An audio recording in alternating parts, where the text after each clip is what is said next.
Daré la palabra a la representación de la Comisión Interamericana de Derechos Humanos para que presenten sus observaciones finales sobre el fondo y eventuales reparaciones y costas en el presente caso. Adelante, por favor. Muchas gracias, señor presidente. En primer lugar, vamos a formular las observaciones finales en dos grupos. Me voy a referir, Silvia Serrano, de la Comisión,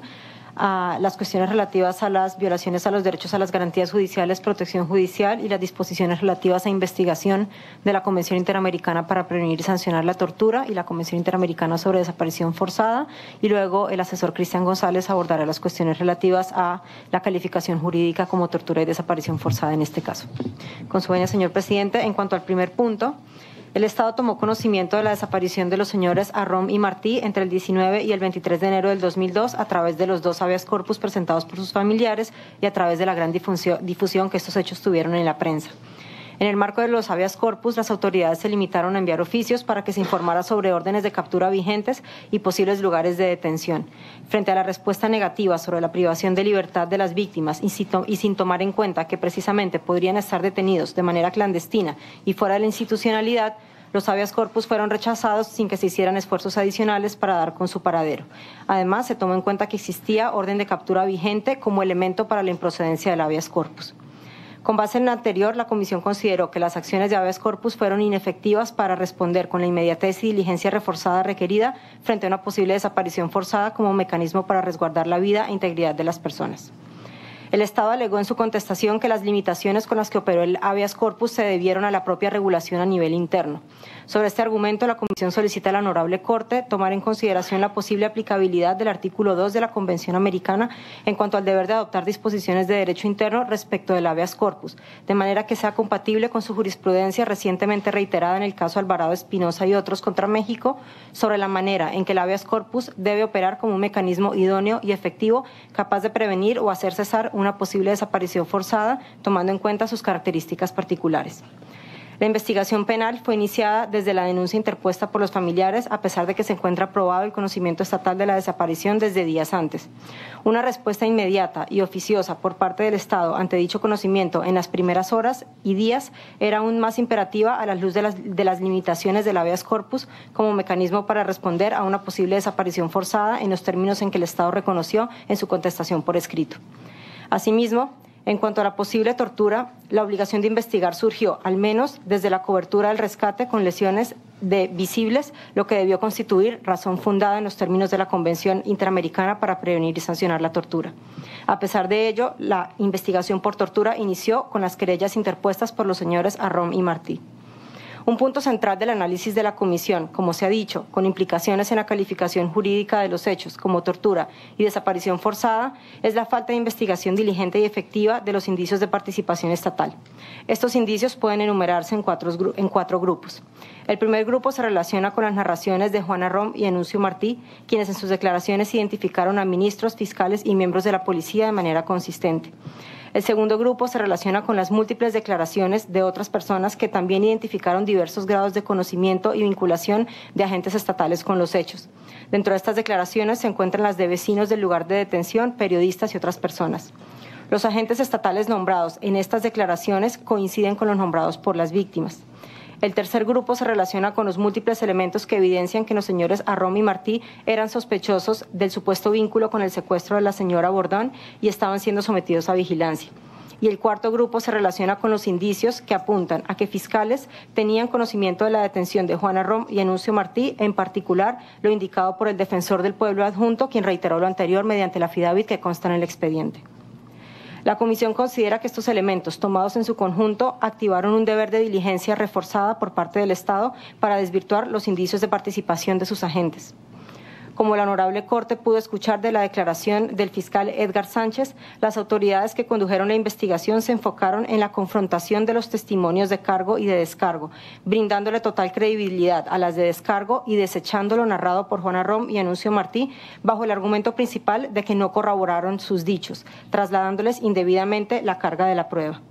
Esto sin tomar en cuenta que en casos de alegada tortura y desaparición forzada, las víctimas por lo general no cuentan con elementos probatorios, correspondiendo la carga de esclarecimiento al Estado, que es quien cuenta con los medios para ello.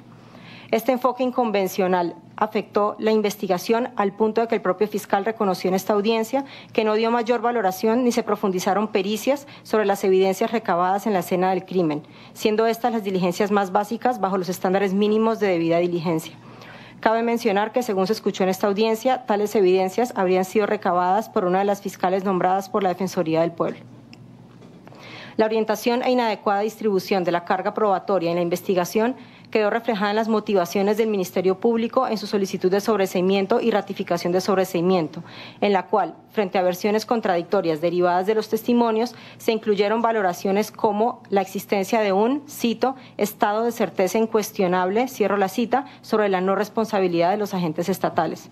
La Comisión llama la atención del fuerte contraste entre estas valoraciones, que brindan total credibilidad a las declaraciones de tales agentes, en comparación con las valoraciones sobre la narración de las víctimas, respecto de las cuales el Ministerio Público repetidamente restó credibilidad con base en una serie de especulaciones con un alto grado de subjetividad, según las cuales era, cito, razonable suponer el encono, cierro la cita, de las víctimas con los imputados y su intención de llevar a cabo, cito nuevamente, una política de descrédito público en su contra. De esta manera, el Ministerio Público equiparó denuncias de graves violaciones de derechos humanos a una campaña de descrédito público contra el Estado. Al contrario, fue el propio Ministerio Público que, alejándose de la objetividad a la que estaba llamado, se hizo parte de una campaña de estigmatización de las víctimas, calificándolas como enemigos de la patria y personas con historia criminal, sin que existiera condena penal en firme en su contra. Para la Comisión, además de la violación al principio de presunción de inocencia, este es otro elemento relevante en términos de imparcialidad. Por último, el uso de la figura de sobreseimiento definitivo como resultado de una investigación con las deficiencias mencionadas, en este caso particular, se constituye en un obstáculo en la pretensión de verdad y justicia de las víctimas, que es relevante que la Honorable Corte tome en cuenta al momento de fijar las reparaciones, puntualmente la relativa a la investigación y sanción de los responsables. Concluyo lo relativo a las investigaciones, destacando como otra omisión fundamental que a la fecha no existe actividad alguna a nivel interno sobre otras líneas de investigación diseñadas y agotadas por el Ministerio Público, no obstante la gravedad del tipo de violaciones que se investigan, las cuales deben ser de acción pública y su investigación exhaustiva constituye un deber jurídico propio del Estado. La Comisión considera que la invocación genérica a la falta de colaboración de las víctimas no es justificación para dejar de investigar denuncias de hechos relacionados con normas imperativas de derecho internacional, como son la prohibición de la tortura y de la desaparición forzada. Con su venia paso la palabra al asesor Cristian González para continuar. Honorable Corte, me referiré brevemente a los múltiples elementos que llevaron a la Comisión a considerar y concluir que las víctimas en el presente caso fueron víctimas de desapariciones forzadas y de torturas. Respecto de las desapariciones forzadas, consideramos que están presentes todos los elementos constitutivos de dicha grave violación de derechos humanos. En cuanto al primer elemento referido a la privación de libertad, la Comisión recuerda que existen múltiples elementos que demuestran que las víctimas estuvieron detenidas entre el 17 y 30 de enero de 2002. Entre ellos se pueden mencionar los siguientes: los testimonios de las propias víctimas indicando de manera consistente las circunstancias de modo, tiempo y lugar en las que fueron detenidas; el relato de testigos presenciales indicando que vieron cuando las víctimas fueron introducidas en vehículos, así como una actividad inusual en la zona el día de la detención; los 2 habeas corpus interpuestos por los familiares denunciando la desaparición de las víctimas; las publicaciones en medios de comunicación documentando la detención y desaparición de las víctimas. En cuanto al elemento de intervención directa o aquiescencia de agentes estatales, en esta presentación ya fueron referidos los múltiples indicios de participación estatal y la falta de una investigación diligente y efectiva de los mismos, lo que se reitera conforme a la jurisprudencia de esta Corte ha llevado a otorgar valor probatorio a tales indicios a efectos de establecer la responsabilidad internacional del Estado. Además, la Comisión recuerda lo indicado reiteradamente por la Honorable Corte en cuanto al estándar probatorio en casos de desaparición forzada, en los cuales, precisamente por su naturaleza, la prueba indiciaria o presuntiva resulta fundamental. En cuanto a la negativa de reconocer la detención o revelar la suerte o el paradero de la víctima, la CIDH recuerda que los habeas corpus planteados por los familiares fueron rechazados el 23 y 24 de enero de 2002, luego que las autoridades oficiadas informaran que no tenían registro de detención de las víctimas. La negativa también operó públicamente a través de medios de comunicación, en los cuales ante la difusión de la desaparición autoridades estatales negaron la detención de los señores Arrom y Martí. La Comisión recuerda que es jurisprudencia interamericana constante sobre el carácter pluriofensivo de la desaparición forzada, que genera una violación múltiple y continuada de varios derechos protegidos por la Convención, que incluyen el derecho al reconocimiento de la personalidad jurídica, vida, integridad personal y libertad personal. En el presente caso, esta conclusión de que se cometió una desaparición forzada es independiente del hecho de que las víctimas hayan aparecido con vida, pues entre el 17 y el 30 de enero de 2002 estuvieron presentes todos los elementos constitutivos de la desaparición forzada, por lo que dicha pluriofensividad se materializó en dicho marco temporal. Respecto a la tortura, la Comisión también considera que el Estado es responsable por la comisión de actos de tortura contra las víctimas, al acreditarse sus elementos constitutivos. En primer lugar, la Comisión considera que las víctimas fueron sometidas a intensos sufrimientos físicos y mentales, lo cual se comprueba con diversos elementos que obran en el expediente. Primero, maltratos físicos descritos por las víctimas que abarcan fuertes golpes en cuello, cabeza, estómago, testículos, algunos de tal intensidad que les provocaron la pérdida de conocimiento. Y maltratos psicológicos que incluyen simulación de ejecutar a las víctimas y amenaza de asesinar a sus familias. 2. Informes médicos incorporados al expediente que describen heridas en la cabeza, cuello, tórax, abdomen, glúteos, pene, testículos, brazos y piernas con armas contundentes. Los días de evolución de dichas lesiones coinciden precisamente con el tiempo en que las víctimas estuvieron desaparecidas. 3. Existen informes psiquiátricos que dan cuenta de las secuelas mentales de los malos tratos que sufrieron las víctimas. Por ejemplo, 2 informes realizados a Juan Arrom en 2006 y 2009 dan cuenta que sufre secuelas como un estado de alarma por sobrecarga de estímulos amenazantes, percepción de aturdimiento y persecutoria, entre otras. Similares conclusiones se sostienen respecto de Anuncio Martí. También obran en el expediente fotografías, algunas que fueron mostradas durante esta audiencia en las que se aprecian lesiones físicas en las víctimas, consistentes con los informes médicos así como con las descripciones. En cuanto al elemento de participación de agentes estatales,